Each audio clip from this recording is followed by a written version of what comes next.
Hi, you've made it to the last week of English 102. This week I'm going to start by talking about critical evaluation. Writing or thinking that explores an argument, asks a question, doesn't take determined beliefs at face value. What does it have to do with an English class, do you think? Basically, when you're starting to do research, you have to critically think it through. Anything and everything you do in this school, as you're going through your different courses, you need to have a critical thinking cap on as you're reading through things. You know, one of the parts about being into education, or, you know, as you go along in your education, if you go on to get your master's or your doctorate, the thing you're going to discover is that you're supposed to develop your own opinion about things, and that's done through critically evaluating what you're walking through. Each and every person who goes through these courses doesn't always come out with the same conclusion at the end of classes. We all have our different things, our different schemas in our life that affect us and how we process, and so that's done by critical evaluation. So we want to do that. We want you to make a theory, you know, about what it is that you're reading, and develop that, probe it for weaknesses and holes, and try to find out, you know, what it is that makes that thing tick.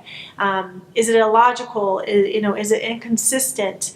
Does it coincide with what we know? Has it ever been applied in practice? And can you get to the truth, the bottom truth? Does it line up with Scripture? Because ultimately, if it lines up with Scripture, that is our go-to book on how to figure all that out. But be detached as you're doing critical evaluation. If you're too, ready with your final, this is what I believe is going to happen, sometimes you won't critically look at things. You'll just already be looking for your bias. So be careful of that. And then here's 5 things to do to avoid assumptions. First one, be careful because you could be wrong. So don't assume that you have all the answers. Go into it with critical thinking and try to find what it is that might be the truth. Number 2, you're not a mind reader, so you don't want to assume that you have it all figured out until you've done the full read through or the full evaluation. Number 3, you want to make sure you have all the facts, because sometimes we think we have it all figured out because we think we have all the facts. In reality, there's more to look at. Number 4, we may not have the ability or the experience to understand something yet, so we may have to have somebody actually explain it to us more. And number 5, it's just that we need to be critically thinking through everything we do. Here's the thing is we have to lose our assumptions as we go through our education, and as you do your reading and your research, you got to lose assumptions because we don't always have it figured out. I have these things that I do in my in-class, on-ground classes that I like to do, and I'm going to do it with you. You won't be able to answer back to me, but at least you can at home try to figure it out for yourself. So which one of these 3 candidates would you choose for president? Candidate A associates with crooked politicians and consults with astrologists. He has 2 mistresses, chain smokes, and drinks 8 to 10 martinis a day. So that's number A. Candidate B. He was kicked out of office twice, sleeps until noon, is arrogant, uses opium, and drinks a quart of whiskey every evening. Or candidate C. He is a decorated war hero. He's mostly a vegetarian, always smiling, loves his own people, doesn't smoke, drinks an occasional beer, and has never cheated on his wife. Well, chances are we would probably choose C. But the first candidate that I mentioned, the one who chain smokes and consults with astrologists and drinks 10 martinis a day, that was Franklin D. Roosevelt. The second one, he was kicked out of office twice and sleeps till noon, drinks a quart of whiskey every day, that was Winston Churchill.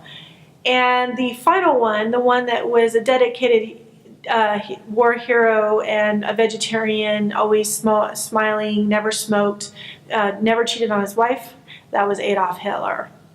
So the problem is that when we assume things, sometimes we have it all wrong. And so when we do research, we need to make sure that we have the full facts, all of it, not just assuming because of our bias.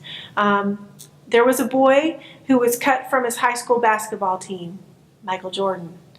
In 1888, a man received a rejection letter from the San Francisco Examiner that stated, "I'm sorry, but you just don't know the English language." That was Kipling, who wrote the Jungle Book. And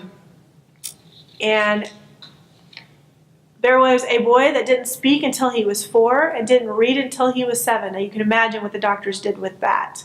His teacher described him as mentally slow, unsociable, and adrift in his foolish dreams. Albert Einstein.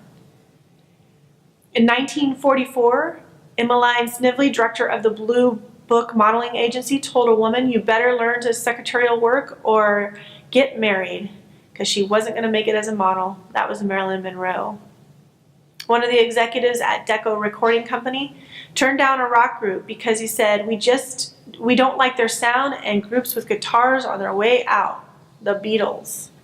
And it goes on and on. I mean, you've heard all these before, right? Just different people that, were considered no good, And John Creasy, he was an author. He had 755 rejection letters, and 564 of his books were sold, and he's just a famous author.